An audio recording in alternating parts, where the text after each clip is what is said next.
तो प्यारे बच्चों, आपके अपने YouTube चैनल टारगेट बोर्ड में एक बार फिर से आप सभी लोगों का बहुत बहुत स्वागत है। तो आज के इस वीडियो में हम लोग 10वीं क्लास के साइंस में जीव विज्ञान के सबसे पहले नंबर चैप्टर जिसका नाम है जैव प्रक्रम। तो आज हम लोग जैव प्रक्रम चैप्टर को ही पढ़ेंगे और जैव प्रक्रम चैप्टर से संबंधित कुछ वैसे ऑब्जेक्टिव क्वेश्चन आपको बताएंगे जो कि आपके एग्जाम के लिए काफ़ी ज़्यादा महत्वपूर्ण होते हैं। हम यहाँ पर कुछ इसलिए बोल रहे हैं क्योंकि जैव प्रक्रम चैप्टर में कुल 90-95 ऑब्जेक्टिव क्वेश्चन है जो कि बहुत ज़्यादा महत्वपूर्ण है, लेकिन 90-95 ऑब्जेक्टिव क्वेश्चन एक ही वीडियो में कवर कर पाना उतना ज़्यादा आसान नहीं है। इसलिए हम 2 वीडियो या 3 वीडियो बना करके सारे ऑब्जेक्टिव क्वेश्चन को हम खत्म करा देंगे जैव प्रक्रम चैप्टर से संबंधित। तो फिलहाल हम लोग आज इस वीडियो में 40 ऑब्जेक्टिव क्वेश्चन देखेंगे जो कि आपके एग्जाम के लिए काफ़ी ज़्यादा महत्वपूर्ण है और हम कोशिश करेंगे कि दूसरे वीडियो में आपका यह चैप्टर समाप्त हो जाए।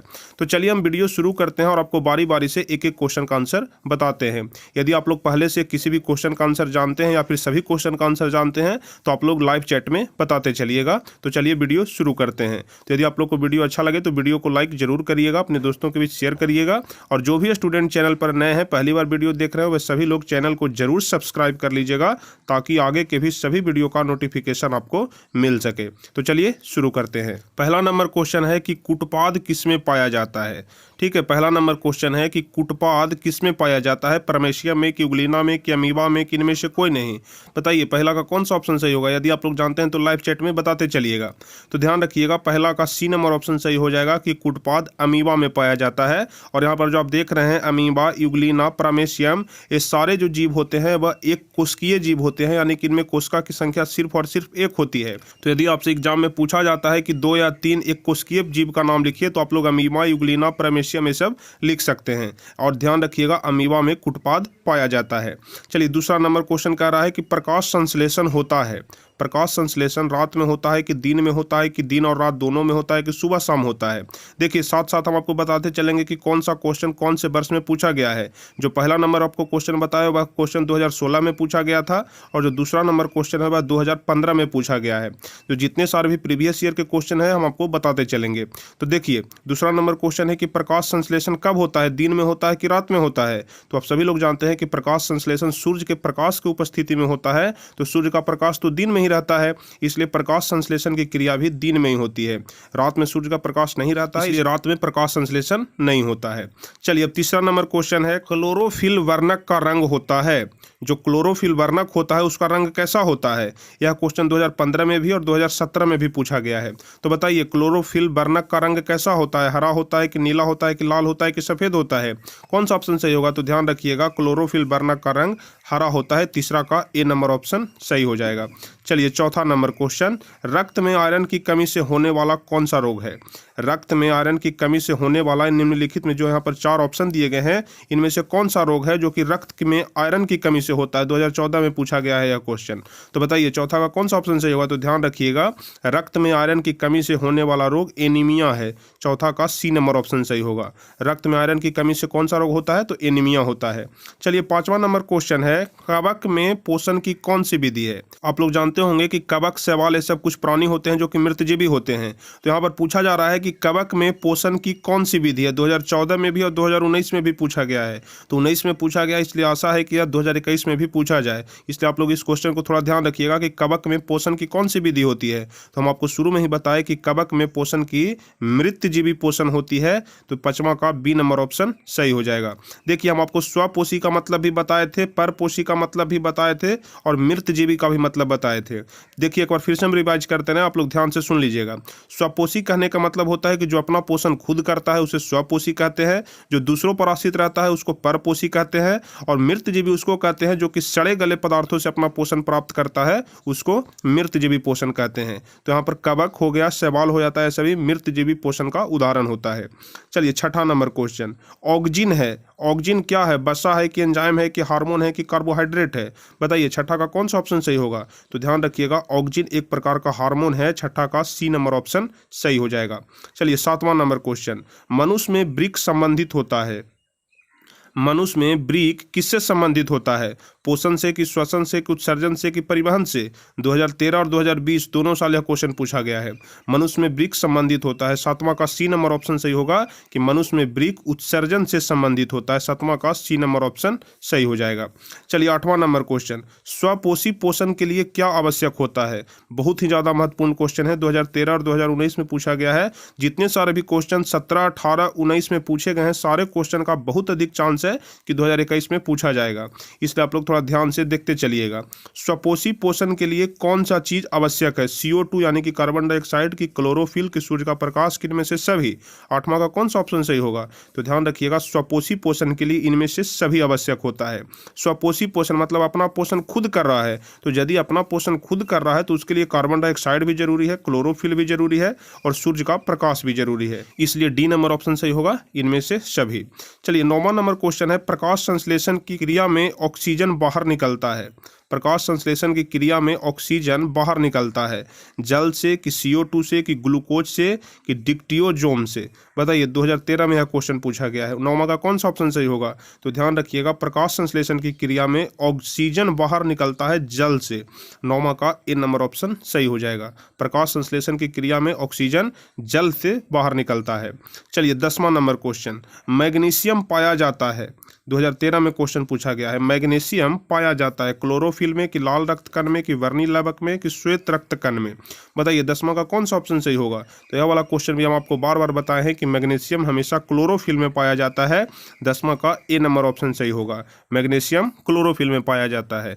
चलिए 11 नंबर क्वेश्चन, विश्राम की अवस्था में मनुष्य का हृदय 1 मिनट में कितनी बार धड़कता है?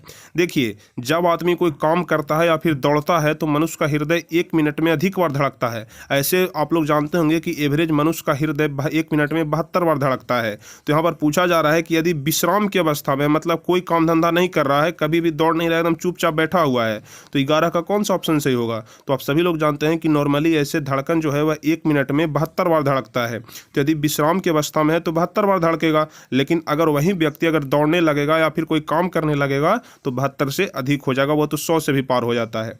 चलिए 12वां नंबर क्वेश्चन, तो 12वां नंबर क्वेश्चन कह रहा है कि पौधों में जाइलम द्वारा पदार्थों का स्थानांतरण होता है। पौधों में जाइलम द्वारा पदार्थों का स्थानांतरण नीचे की ओर होता है कि ऊपर की ओर होता है कि ऊपर और नीचे दोनों की ओर होता है, किनमें से कोई नहीं? बताइए 12 का कौन सा ऑप्शन सही होगा? तो ध्यान रखिएगा, जाइलम द्वारा क्या होता है कि जल का वहन होता है। आप लोग को हम बताए हैं कि पौधों में जाइलम के द्वारा जल का वहन होता है और फ्लोएम के द्वारा भोजन का वहन होता है। तो यहाँ पर जाइलम के द्वारा पूछा जा रहा है, तो आप सभी लोग जानते होंगे कि पेड़ पौधे धरती से अपना जल ग्रहण करते हैं और ऊपर तक पहुंचाते हैं। तो जब धरती से लेकर के ऊपर तक पहुंचा रहा है तो इसका मतलब है कि होगा ऊपर की तरफ जा रहा है, इसलिए 12 का बी नंबर ऑप्शन सही हो जाएगा कि पौधों में जाइलम द्वारा पदार्थों का स्थानांतरण ऊपर की ओर होता है। चलिए 13वां नंबर क्वेश्चन, मनुष्य में प्रमुख उत्सर्जी अंग कौन है? 2016 और 2020 दोनों साल यह क्वेश्चन पूछा गया है कि मनुष्य में प्रमुख उत्सर्जी अंग कौन है? रक्त की, श्वेत ग्रंथि की, वृक्क की, अग्नाशय? 13 का कौन सा ऑप्शन सही होगा? तो आपको हम बताए हैं कि जो वृक्क होता है वह मनुष्य में उत्सर्जी अंग होता है जो कि उत्सर्जन से संबंधित होता है। तो 13 का सी नंबर ऑप्शन सही होगा कि मनुष्य में प्रमुख उत्सर्जी अंग वृक्क होता है। चलिए 14वां नंबर क्वेश्चन भी बहुत अधिक महत्वपूर्ण है कि अमीबा अपना भोजन किसके द्वारा पकड़ता है? देखिए 19 में भी पूछा गया है, 20 में भी पूछा गया है, तो हो सकता है कि 21 में भी पूछा जाए। ध्यान रखिएगा, अमीबा अपना भोजन किसके द्वारा पकड़ता है? हम आपको बायोलॉजी के पहले नंबर चैप्टर में जब सब्जेक्टिव पढ़ा रहे थे उसमें हम आपको बहुत ही विस्तार से बताए थे कि अमीबा अपना भोजन कैसे ग्रहण करता है, कैसे अपने भोजन को वह पकड़ता है। उसी चीज को यहाँ पर पूछ रहा है कि अमीबा अपना भोजन किसके द्वारा पकड़ता है। 14 का कौन सा ऑप्शन सही होगा? तो आप लोग को पता होगा कि अमीबा अपना भोजन कुटपाद के द्वारा पकड़ता है। ठीक है, अमीबा अपना भोजन कुटपाद के द्वारा पकड़ता है, ध्यान रखिएगा। 14 का बी नंबर ऑप्शन। चलिए 15वां नंबर क्वेश्चन है कि निम्नलिखित में से कौन मलेरिया परजीवी है, यानी कि जो दूसरे पर आश्रित है। 2019 में यह क्वेश्चन पूछा जा चुका है। ऑप्शन है प्लाज्मोडियम, कि बी है लिस्मेनिया, कि सी है प्रोटोजोआ और डी है इनमें से कोई नहीं। तो बताइए 15 का कौन सा ऑप्शन सही होगा? तो ध्यान रखिएगा, जो प्लाज्मोडियम मलेरिया है वह परजीवी है। 15 का ए नंबर ऑप्शन सही हो जाएगा। निम्नलिखित में से कौन मलेरिया परजीवी है? तो आंसर ए हो जाएगा प्लाज्मोडियम। चलिए 16 नंबर क्वेश्चन कह रहा है कि कार्बोहाइड्रेट, प्रोटीन तथा वसा के पूर्ण पाचन का स्थल निम्नलिखित में से कौन सा है? यानी कि कार्बोहाइड्रेट और प्रोटीन और वसा का पूर्ण पाचन हमारे शरीर में कहां पर होता है? आमाशय में होता है कि यकृत में होता है कि छोटी आंत में होता है कि बड़ी आंत में होता है? 16 का कौन सा ऑप्शन सही होगा? और ध्यान रखिएगा, यह 2018 में क्वेश्चन पूछा जा चुका है कि हमारे शरीर में कार्बोहाइड्रेट, प्रोटीन तथा वसा के पूर्ण पाचन का स्थल कहाँ है, यानी कि पूर्ण पाचन कहाँ पर होता है? तो ध्यान रखिएगा, हमारे शरीर में कार्बोहाइड्रेट, वसा और प्रोटीन का पूर्ण पाचन छोटी आंच में होता है, जिसको कि क्षुद्रांश भी बोला जाता है। आपको हम बायोलॉजी में बताए हैं, और पूरे पाचन तंत्र के बारे में हम आपको बायोलॉजी में बताए थे कि किस प्रकार से भोजन हम लोग मुंह से ग्रहण करते हैं और किस प्रकार से उसकी संपूर्ण पाचन क्रिया होती है। इसके बारे में हम आपको विस्तार से बताएं। आप लोग बायोलॉजी वाला प्लेलिस्ट देख लीजिएगा, उसमें पहले नंबर चैप्टर में हम आपको बताए हैं। तो यहाँ पर कह रहा है कि कार्बोहाइड्रेट, प्रोटीन तथा वसा के पूर्ण पाचन का स्थल छोटी आंत, जिसको कि क्षुद्रांश भी बोला जाता है, वहां पर होता है। अब 17वां नंबर क्वेश्चन है कि खुला परिसंचरण तंत्र पाया जाता है। खुला परिसंचरण तंत्र कौन से जीव में पाया जाता है? 2015 में क्वेश्चन पूछा गया था। मनुष्य में कि घोड़े में कि कॉकरोच में कि स्त्री में? तो ध्यान रखिएगा, खुला परिसंचरण तंत्र कॉकरोच में पाया जाता है। 17 का सी नंबर ऑप्शन सही होगा। चलिए 18 नंबर क्वेश्चन है कि हमारे शरीर में कौन सा हार्मोन कार्बोहाइड्रेट, प्रोटीन तथा वसा के उपापचय का नियंत्रण करता है? हमारे शरीर में ऐसा कौन सा हार्मोन है जो कि कार्बोहाइड्रेट, प्रोटीन और वसा के उपापचय का नियंत्रण करता है? 2018 का क्वेश्चन है। बताइए 18 का कौन सा ऑप्शन सही होगा? तो आप लोग ध्यान रखिएगा, उस हार्मोन का नाम है थायरोक्सिन। यानी कि जो थायरोक्सिन होता है वह हमारे शरीर में कार्बोहाइड्रेट, प्रोटीन तथा वसा के उपापचय का नियंत्रण करता है। हार्मोन का क्या नाम है? तो थायरोक्सिन। चलिए 19वां नंबर क्वेश्चन, हरे पौधों में पोषण की विधि होती है। हरे पौधों में पोषण की कौन सी विधि होती है? प्राणी समभोजी होता है कि परपोषी होता है कि स्वपोषी होता है कि परजीवी होता है? बताइए 19 का कौन सा ऑप्शन सही होगा? तो ध्यान रखिएगा, 19 का डी नंबर ऑप्शन सही होगा कि हरे पेड़ पौधे स्वपोषी होते हैं, यानी कि वह अपना भोजन खुद ग्रहण करते हैं, अपना पोषण खुद से करते हैं। हरे पौधे स्वपोषी होते हैं। चलिए 20वां नंबर क्वेश्चन है कि प्रकाश संश्लेषण के लिए निम्न में से कौन से कच्चे पदार्थ की आवश्यकता नहीं है? प्रकाश संश्लेषण के लिए निम्न में से कौन से कच्चे पदार्थ की आवश्यकता नहीं है? कार्बन डाइऑक्साइड की कि ऑक्सीजन की कि क्लोरोफिल की कि जल की? 20वां का कौन सा ऑप्शन सही होगा? तो ध्यान रखिएगा, 20वां का बी नंबर ऑप्शन सही हो जाएगा कि प्रकाश संश्लेषण के लिए ऑक्सीजन की आवश्यकता नहीं होती है, क्योंकि प्रकाश संश्लेषण के लिए कार्बन डाइऑक्साइड की आवश्यकता होती है। क्योंकि आप लोग जानते हैं कि पेड़ पौधे कार्बन डाइऑक्साइड गैस ग्रहण करते हैं, इसलिए जब कार्बन डाइऑक्साइड गैस ग्रहण करते हैं तो वह प्रकाश संश्लेषण के लिए भी कार्बन डाइऑक्साइड का ही उपयोग करते हैं। 20वां का ए नंबर ऑप्शन सही हो जाएगा। यदि आप लोग को वीडियो अच्छा लग रहा हो तो वीडियो को अधिक से अधिक लाइक करिएगा, अधिक से अधिक शेयर करिएगा, और जो भी स्टूडेंट चैनल पर नए हैं, पहली बार वीडियो देख रहे हैं, सारे लोग चैनल को जरूर सब्सक्राइब कर लीजिएगा, ताकि आगे के भी सभी वीडियो का नोटिफिकेशन आपको मिल सके। चलिए 21वां नंबर क्वेश्चन, शरीर में सबसे छोटी रक्तवाहिनी है। शरीर में सबसे छोटी रक्तवाहिनी कौन है? धमनी है कि कोशिकाएं हैं कि सीरा है कि बैना केव है? 21 का कौन सा ऑप्शन सही होगा? तो ध्यान रखिएगा, सबसे छोटी रक्तवाहिनी बैना केव है। ठीक है, 21 का डी नंबर ऑप्शन सही हो जाएगा। शरीर में सबसे छोटी रक्तवाहिनी कौन है? तो बैना केव। 22वां नंबर क्वेश्चन है कि पौधों में रसारोहण होता है। पौधों में रसारोहण होता है, कैम्बियम में होता है कि कॉर्टेक्स में होता है कि जाइलम में होता है कि फ्लोएम में होता है? भाई इसका कौन सा ऑप्शन सही होगा? तो ध्यान रखिएगा, पौधों में रसारोहण फ्लोएम में होता है। 22 का डी नंबर ऑप्शन सही हो जाएगा। पौधों में रसारोहण, तो इसका फ्लोएम आंसर सही हो जाएगा। अब चलिए अगला नंबर क्वेश्चन देखेंगे। तो अगला नंबर क्वेश्चन कह रहा है कि सैविक का स्राव किया जाता है। सैविक का स्राव कहाँ से किया जाता है? लार ग्रंथियों के द्वारा कि छोटी आंत के द्वारा कि अग्नाशय के द्वारा कि यकृत के द्वारा? बताइए कौन सा ऑप्शन सही होगा? तो आप लोग ध्यान रखिएगा, सैविक का स्राव छोटी आंत के द्वारा होता है। इसका बी नंबर ऑप्शन सही हो जाएगा। सैविक का स्राव कहाँ से होता है? तो छोटी आंत से होता है। चलिए 24 नंबर क्वेश्चन है कि कार्बन के स्वांगीकरण के लिए ऊर्जा स्रोत है। यानी कि कार्बन के स्वांगीकरण के लिए ऊर्जा कहाँ से प्राप्त होता है? ऊर्जा का क्या स्रोत है? तो ध्यान रखिएगा, 24 का सी नंबर ऑप्शन सही होगा कि कार्बन के स्वांगीकरण के लिए ऊर्जा सूर्य के प्रकाश से ही प्राप्त होता है। 24 का सी नंबर ऑप्शन सही होगा। कार्बन के स्वांगीकरण के लिए ऊर्जा सूर्य के प्रकाश से प्राप्त होता है। चलिए 25वां नंबर क्वेश्चन है कि प्रकाश संश्लेषण की क्रिया का एक उपोत्पाद क्या है? ठीक है, क्वेश्चन कह रहा है कि प्रकाश संश्लेषण की क्रिया का एक उपोत्पादक क्या है? पानी है कि दूध है कि ग्लूकोज है कि लवक है, 25 का कौन सा ऑप्शन सही होगा? तो ध्यान रखिएगा, प्रकाश संश्लेषण की क्रिया का एक उपोत्पादक ग्लूकोज है, 25 का सी नंबर ऑप्शन सही हो जाएगा। चलिए 26 नंबर क्वेश्चन, मानव हृदय में पाए जाते हैं, क्या पाए जाते हैं? 3 बेस्म पाए जाते हैं कि 4 बेस्म पाए जाते हैं कि 5 बेस्म कि 2 बेस्म? 26 का कौन सा ऑप्शन सही होगा? तो ध्यान रखिएगा, मानव हृदय में 4 बेस्म पाए जाते हैं, 26 का बी नंबर ऑप्शन सही हो जाएगा। मानव हृदय में 4 बेस्म पाए जाते हैं। अब चलिए 27वां नंबर क्वेश्चन है, मानव रक्त के 100 ml में उपस्थित यूरिया की मात्रा होती है। मानव रक्त के 100 ml में, यानी कि जब 100 ml हम लोग मानव का खून लेंगे तो उसमें यूरिया की मात्रा कितना होगा? 100 mg यानी कि 100 मिलीग्राम होगा कि 20 mg होगा कि 30 mg होगा कि 40 mg होगा? 27 का कौन सा ऑप्शन सही होगा? ध्यान रखिएगा, बहुत ही ज़्यादा महत्वपूर्ण क्वेश्चन है। यदि हम लोग 100 ml मानव रक्त लेंगे, मानव का खून हम लोग यदि 100 ml लेंगे तो उसमें यूरिया की मात्रा कितना होगा, यह क्वेश्चन आपसे पूछा जा रहा है। तो ध्यान रखिएगा, 27 का बी नंबर ऑप्शन सही हो जाएगा कि मानव रक्त के 100 ml में उपस्थित यूरिया की सामान्य मात्रा 20 mg होता है, यानी कि 20 मिलीग्राम होता है। 27 का बी नंबर ऑप्शन सही होगा। 28वां नंबर क्वेश्चन है कि मस्तिष्क में विभिन्न सूचनाएं किस रूप में संचित होती है? ठीक है, मस्तिष्क में विभिन्न सूचनाएं, यानी कि हमारे शरीर में जो कुछ भी हलचल हो रहा है उसकी विभिन्न सूचनाएं मस्तिष्क को जब प्राप्त होती है तो वह मस्तिष्क में किस रूप में संचित होता है? चेतना के रूप में कि आवेग के रूप में कि उद्दीपन के रूप में कि संवेदना के रूप में? 28 का कौन सा ऑप्शन सही होगा? तो ध्यान रखिएगा, 28 का सी नंबर ऑप्शन सही होगा कि मस्तिष्क में विभिन्न सूचनाएं उद्दीपन के रूप में संचित होती है। उद्दीपन के रूप में 28 का सी नंबर ऑप्शन सही होगा। अब चलिए 29 नंबर क्वेश्चन देखेंगे, इनमें से किसकी उपस्थिति के कारण रक्त लाल दिखाई देता है? यहाँ पर वैज्ञानिक कारण आपसे पूछा जा रहा है, जो कि 2019 में पूछा गया था कि खून का रंग लाल किसके कारण होता है। बहुत ही ज़्यादा इंपॉर्टेंट क्वेश्चन है 29 नंबर। ध्यान रखिएगा, खून का रंग लाल होता है हेमोग्लोबिन के कारण। 29 का सी नंबर ऑप्शन सही हो जाएगा। खून का रंग लाल किसके कारण होता है? तो हेमोग्लोबिन के कारण। 30 नंबर क्वेश्चन है कि वसा का पाचन कौन करता है? पेप्सिन करता है कि ट्रिप्सिन करता है कि लाइपेज करता है कि एमाइलेज करता है? बताइए, 30वां का कौन सा ऑप्शन सही हो जाएगा? तो यह भी क्वेश्चन बहुत ही ज़्यादा इंपॉर्टेंट है, 2019 में भी पूछा गया था। तो ध्यान रखिएगा, वसा का पाचन लाइपेज के द्वारा होता है। 30 का सी नंबर ऑप्शन सही हो जाएगा। वसा का पाचन लाइपेज के द्वारा होता है।